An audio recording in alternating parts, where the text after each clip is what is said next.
चलिए फ्रेंड्स, शुरू करते हैं आज का अपना वीडियो। आज के इस वीडियो में आपको बताऊंगा क्लास 9th के लिए वीवीआई क्वेश्चंस जो कि क्लास 9th के लिए है, मैथ्स के हैं, यानी कि मैथ्स का सैम्पल क्वेश्चन पेपर है। क्लास 9th के लिए इंपॉर्टेंट है इस साल, ये है क्वेश्चन पक्का आने वाले हैं, इसलिए बनी रही है हमारे साथ वीडियो के लास्ट तक। अगर आप क्लास 9th में हैं तो इस वीडियो को लास्ट तक जरूर देखिए, क्योंकि आज के इस वीडियो में आपको बताऊँगा ऐसे बहुत ही महत्वपूर्ण क्वेश्चन जो कि लगभग हर साल आ रहे हैं और इस बार भी फुल चांस लग रहे हैं ये क्वेश्चन आ सकते हैं आप एग्जाम में। तो पहला क्वेश्चन है सही विकल्प चुनकर लिखिए, यानी कि आपको सही विकल्प चुनकर लिखना होगा। यह क्वेश्चन आपका 5 अंक का होगा, यानी क्वेश्चन नंबर 1 में आपके 5 क्वेश्चन होंगे, जिसमें कि एक क्वेश्चन का जवाब देने पर आपको 1 अंक मिल जाएगा।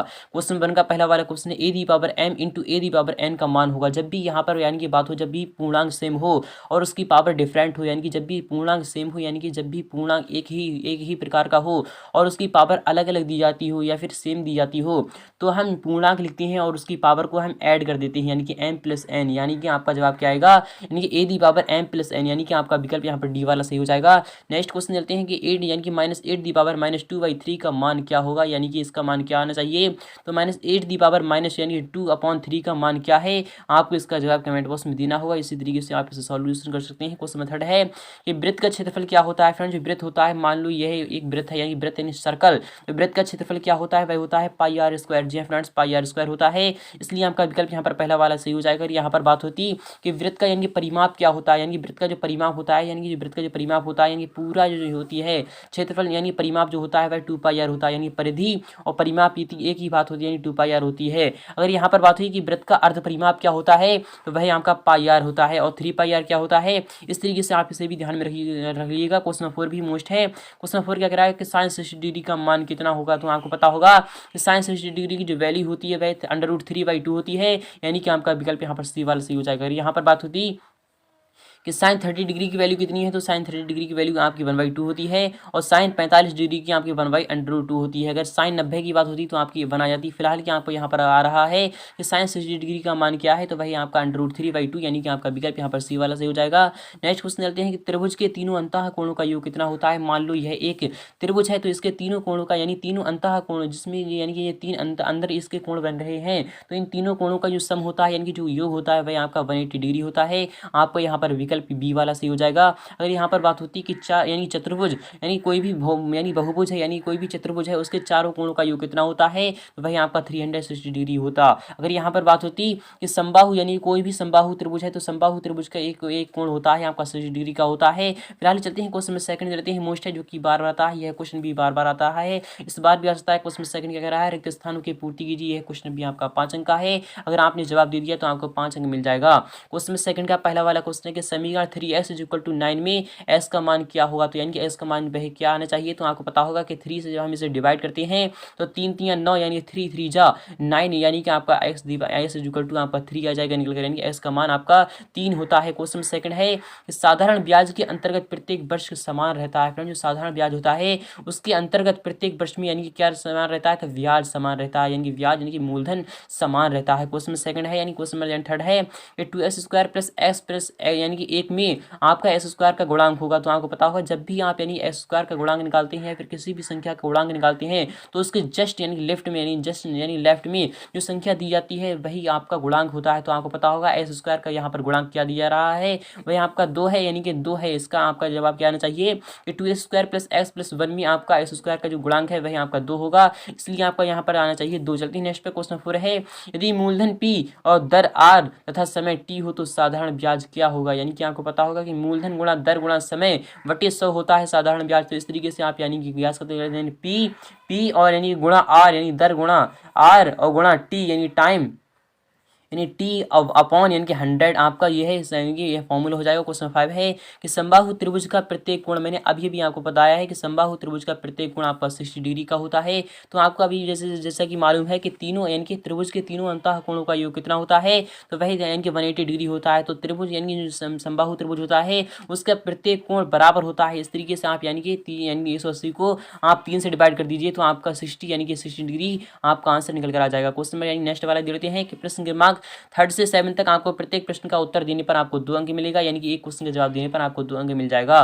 क्वेश्चन नंबर 3rd है कि मान ज्ञात कीजिए, यानी कि आपको मान ज्ञात करना होगा। 3 इंटू यानी 9 दी पावर 1/2, यानी 3 इंटू 9 दी पावर 1/2 है, तो आप यहाँ पर ध्यान देखिएगा कि 3 इंटू 9 पर आपका अंडर रूट चढ़ जाएगा। क्यों चढ़ जाएगा? क्योंकि जब भी पावर 1/2 होती है तो उस पर हम अंडर रूट चढ़ा देते हैं, यानी कि अंडर रूट चढ़ा देते हैं, तो आपका यहाँ पर 9 आ जाएगा। तो आपका यहाँ पर निकल कर आएगा 3, यानी 3 3 9 आएगा निकल कर आपका यहाँ पर। और भाग में यहाँ पर दिया जा रहा है कि 9, यानी ये भाग में दिया जा रहा है आपका भाग, यानी कि जब आप इस तरीके से करते हैं, यानी कि 9 दी पावर, तो आपका 1/2 यहाँ पर इस तरीके से आएगा निकल कर 1/2 माइनस 3/2, इसे सॉल्व कर दीजिए, आपका आंसर निकल कर आ जाएगा। क्वेश्चन 4 है, मोस्ट है पावर आता है क्वेश्चन 4 भी। क्वेश्चन 4 क्या कर रहा है कि बहुपद 5x³ - 2x² + 3x प्लस यानी -2 में P0 और P1 का मान आपको ज्ञात करना होगा। यानी कि आपको पहले तो P यानी कि आपको x = 0 रखना है, फिर उसके बाद आपको 1 रखना होगा। इस तरीके से आप इसे भी सॉल्यूशन कर सकते हैं। अगर आप चाहते हैं इसका फुल सॉल्यूशन तो मैं आपको बताऊंगा इसका फुल सॉल्यूशन नेक्स्ट वीडियो में। फिलहाल चलते हैं नेक्स्ट क्वेश्चन देख लेते हैं। क्वेश्चन 5 भी मोस्ट है,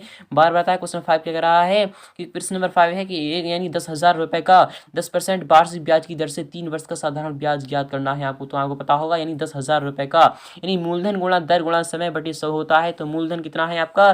तो मूलधन आपका 10,000 है, यानी 10,000 है तो 10,000 लिख लेते हैं, और गुणा दर कितनी है? तो 10 है, और गुणा समय यानी कि 3 है, और बटे 100 होता है। तो 2 0 से 2 0 आपका कैंसिल चला जाएगा, और 3 यानी कि 3,000 आपका निकल कर आएगा, यानी 3,000 रुपये आपका क्या आएगा निकल कर? 3,000 रुपये आपका साधारण ब्याज हो जाएगा। तो जब यानी कि इसमें ऐड कर देते हैं तो आपको 13,000 रुपये देना होगा। क्वेश्चन 6 है कि वृत्त का व्यास आपका 14 सेंटीमीटर है, तो वृत्त की परिधि आपको ज्ञात करना होगी। तो आपको पता होगा वृत्त का व्यास आपका 14 सेंटीमीटर है, तो उसकी त्रिज्या क्या होगी? तो त्रिज्या आपकी क्या आएगी निकल कर?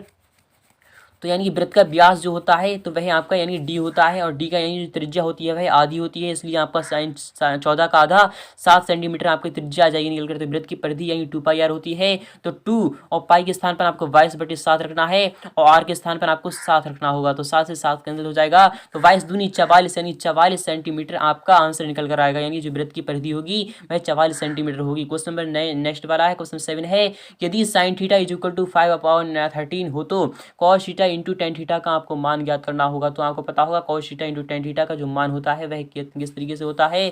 तो मैं आपको बता रहा हूँ कि cos थीटा यानी cos थीटा वह क्या होता है, तो sin थीटा बटे cos थीटा होता है।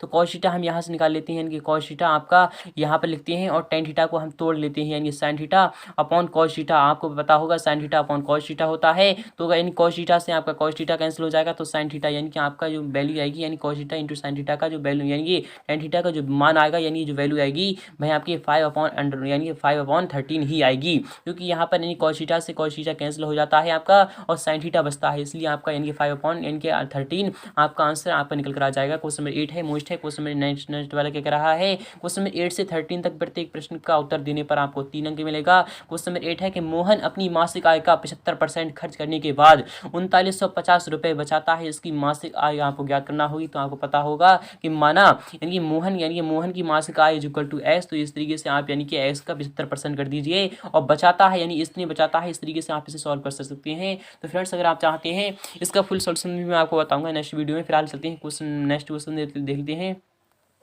क्वेश्चन 9 है कि x² - 3x² प्लस 6 में यानी x² - 3x² प्लस 6 में क्या जोड़ें कि योगफल x² - x प्लस 4 प्राप्त हो। तो आपको पता होगा यानी कि क्या जोड़ें, तो x जोड़ देते हैं या फिर कुछ जोड़ देते हैं, इस तरीके से आप इसे सॉल्यूशन कर सकते हैं। क्वेश्चन 10 है, यदि a और b परिमेय संख्याएं हैं तो a और b का मान आपको ज्ञात करना होगा। यानी कि किस तरीके से आप इसे सॉल्व कर सकते हैं, तो आपको पता होगा a और b दो परिमेय संख्याएं हैं, तो a और b का आपको मान ज्ञात करना होगा। तो इस तरीके से आप इसे सॉल्व कर सकते हैं कि माना a = आप यानी कि प्रतिस्थापन विधि से पहले से सॉल्व कर दीजिए, या फिर आप यानी कि a = 1 रख दीजिए, 2 रख दीजिए, 3 रख दीजिए, इस तरीके से भी आप इसे सॉल्व कर सकते हैं। क्वेश्चन में 10 का नहीं क्वेश्चन 11 है, 11 से 15 तक प्रत्येक प्रश्न का उत्तर देने पर आपको 3 अंक मिलेगा। 11 में यानी क्वेश्चन 11 में आपको दिए गए चित्र में यानी जो चित्र आपके सामने दिया जा रहा है उसमें रेखाएं AB और CD एक दूसरे को बिंदु O पर प्रतिच्छेद करती हैं। यदि कोण AOC यानी अनुपात कोण COB = 7:8 है, तो सभी कोणों का आपको मान ज्ञात करना होगा। यह क्वेश्चन भी आपका मोस्ट है, बार आता है। यह क्वेश्चन मैं आपको बताऊंगा नेक्स्ट वीडियो में। क्वेश्चन में यानी कि नेक्स्ट वाला है। क्वेश्चन 12 है कि विमला और सरिता की आयु में अनुपात यानी 7:2 यानी 5:2 का अनुपात है। 4 वर्ष पश्चात उनकी आयु का अनुपात इतना हो जाएगा। उनकी आयु आपको ज्ञात करना होगा। क्वेश्चन 13 है मान ज्ञात करना है आपको। कॉस यानी cos 30 degree plus sign 60 degree upon 1 plus cos 60 degree plus sign 30 degree का आपको मान ज्ञात करना होगा। यह क्वेश्चन भी आपका मोस्ट है, बार बताया यह क्वेश्चन आपका हाई स्कूल तक पीछा नहीं छोड़ेगा। अगले वाला क्वेश्चन है क्वेश्चन नंबर 14 से क्वेश्चन नंबर 16 तक प्रत्येक प्रश्न का उत्तर देने पर आपको 4 अंक मिलेगा। क्वेश्चन 14 है कि उस त्रिज्यखंड की चाप की लंबाई और क्षेत्रफल ज्ञात करना है जो उस वृत्त की केंद्र से 70 डिग्री का कोण बनाती है, जिसकी त्रिज्या 21 सेंटीमीटर है। आपको यह भी मान ज्ञात करना होगा।